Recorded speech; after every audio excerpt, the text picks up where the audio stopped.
मरियम उज़ ज़मानी तशरीफ ला रही हैं।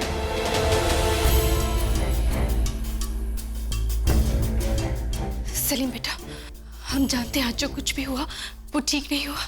बहुत नाराज हो तुम। मरियम उज़ ज़मानी, याद है ना एक बार आपने क्या कहा था कि जब बेटा बाप के कद के बराबर का हो जाए, जब बाप के पांव की जूती उसके पैर में आने लगे, तब उनका रिश्ता बाप बेटे का नहीं बल्कि दोस्ती का हो जाता है। यही कहा था ना आपने। शहंशाह ने जवाब मांगा था हमसे और बदले में जो किया उससे हमें लाजवाब कर दिया उन्होंने। मुराद को शाह बनाया, इस बात का गम नहीं है हमें। मुराद भाई है हमारा। गम हमें इस बात का है कि सबके सामने बुला के हमें इस तरह से जलील किया मलिका हिंद। सलीम, हम तुम्हारी मासा है, मलिका हिंद नहीं। और बेटा, तुम्हारे साथ जो कुछ भी हुआ है उसका प्रभाव तुमसे अधिक हम पर हुआ है। हमें खेद है इस बात के लिए। अफसोस जताने के अलावा आप कर भी कह सकती हैं, और किसी की क्या मजाल जो शहंशाह के खिलाफ जाकर कुछ बोले। आप भी नहीं मरियम उज़ ज़मानी। सलीम, हम बस आपसे इतना कहना चाहते हैं कि शहंशाह ने जो कुछ भी किया उसके पीछे अवश्य कोई गहरा कारण रहा होगा। कोई वजह नहीं थी सिवाय इसके कि हमें सबके सामने जलील करना चाहते थे। अगर मुराद कोई अगला बादशाह बनाना चाहते थे तो हमसे कह देते, हम खुशी खुशी अपना ताज अपने भाई को दे देते। मगर इस बात से साफ ये जाहिर होता है कि शहंशाह को ना तो हमारी फिक्र है और ना ही हमारे जज्बात की। शहंशाह को सिर्फ सवाल करने का हक नहीं है, कुछ सवालों के लिए वो भी जवाबदेह हैं। शहंशाह को इस सवाल का जवाब देना होगा कि क्यों हमारी जगह उन्होंने मुराद को चुना। क्यों हमें शाह नहीं बनाया गया? क्यों हमारा हक हमसे छीना गया? सलीम, हमारी बात सुनो। ईश्वर, यदि इतने क्रोध में सलीम शहंशाह के पास गए तो अनर्थ हो जाएगा। काम करने के लिए इनके हाथ कम और बोलने के लिए इनकी जुबान ज्यादा चलती है। अब क्या मसला हो गया? मसला क्या होगा हुजूर? पूरे महल में खबर फैल गई है कि शहजादे सलीम का हक छीनकर शहजादे मुराद को दे दिया गया है। वैसे हुजूर, आपका क्या कहना है? शहंशाह ने ये सही किया है या गलत? तुम्हारा नाम होशियार है ना, मगर तुम बिल्कुल उल्टे हो। कम अकल कहीं के। शहंशाह जो फैसला करते हैं वो सही फैसला होता है। जी हुजूर। हमारे लिए वो जो फैसला करे किसी और के लिए सही हो या ना हो, मगर हमारे लिए सही जरूर होता है।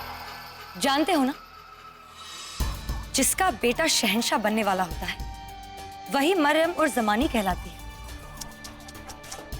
बेचारी जोधा बेगम, उन्हें मलिका हिंद का खिताब तो जरूर मिला, मगर मरियम उज़ ज़मानी का खिताब उनसे छिन गया। अब मरियम उज़ ज़मानी कौन बनेगा? बस देखते जाओ। ये खेल अब सब्र का खेल है। हमारा हुक्का ठंडा हो गया, जाओ जाकर नया हुक्का बना कर लाओ। बेवकूफ कामचोर कहीं का।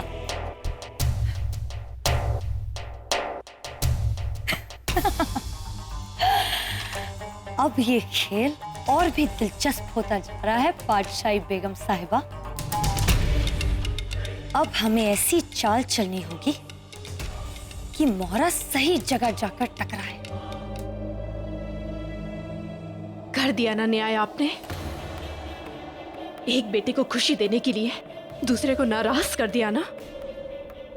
हमें तो लगा आप हमसे पूछेंगे ऐसा क्यों किया हमने, क्योंकि हम जानते हैं कि आपने ऐसा क्यों किया।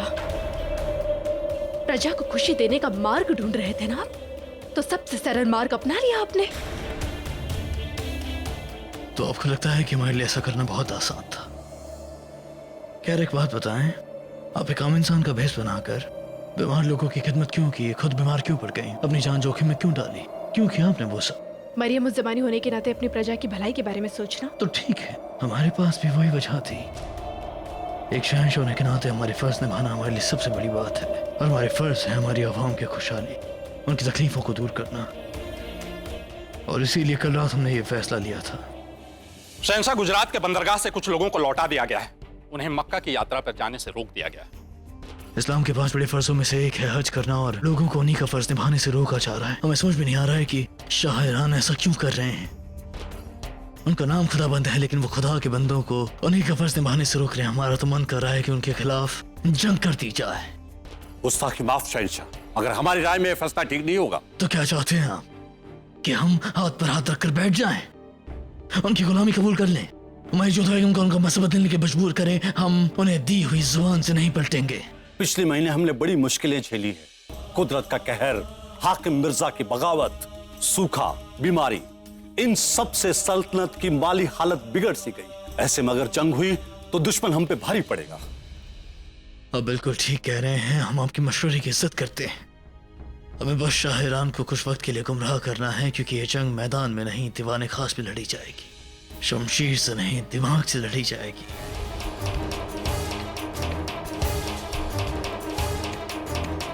दिलशाह शाह का खिताब शेखों को ना देते हुए हम शहजादे मुराद को देंगे। परंतु शहंशाह, शहजादे सलीम इसका विरोध नहीं करेंगे। हम जानते हैं कि शेखों को बहुत तकलीफ होगी, लेकिन हम उन्हें समझा देंगे कि ये बस वक्त इंतजाम है। अगर शाह ईरान को शिकस्त देनी है तो फिलहाल हमें उनकी बात को मानना होगा, ताकि हमारी आवाम बागी ना बन जाए और हमें तैयारियों का वक्त मिल जाए। इसलिए अगर हम दीवान खास में ऐलान करेंगे कि शाह का खिताब शहजादे मुराद को दिया जाएगा।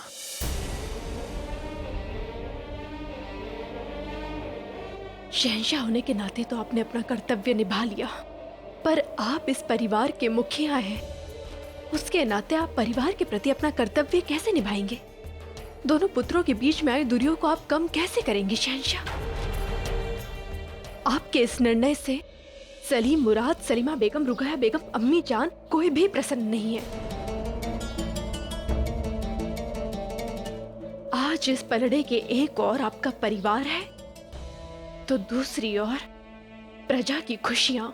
आप संतुलन कैसे बनाएंगे?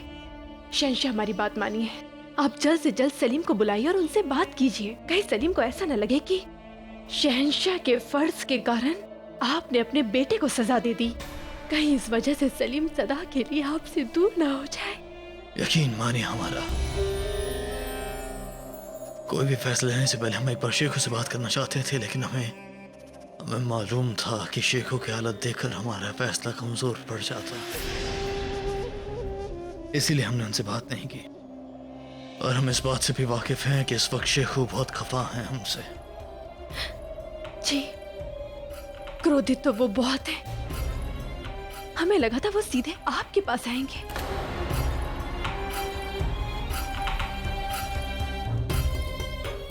शहंशाह, हम आपसे विनती करते हैं, आप सलीम से बात अवश्य कीजिएगा। यकीन मानिए हमारा जोधा बेगम, वो तख्त अब भी शेखों का है, क्योंकि शेखों उसके असल हकदार हैं। हमने भले ही शाह का खिताब मुराद को दिया है, लेकिन मुराद को उस तख्त पर बैठने में बहुत वक्त लगेगा। हम सब कुछ सुलझा लेंगे। रही बात शेखों की, तो हम वक्त मिलते हैं उन्हें अपनी बात समझा देंगे।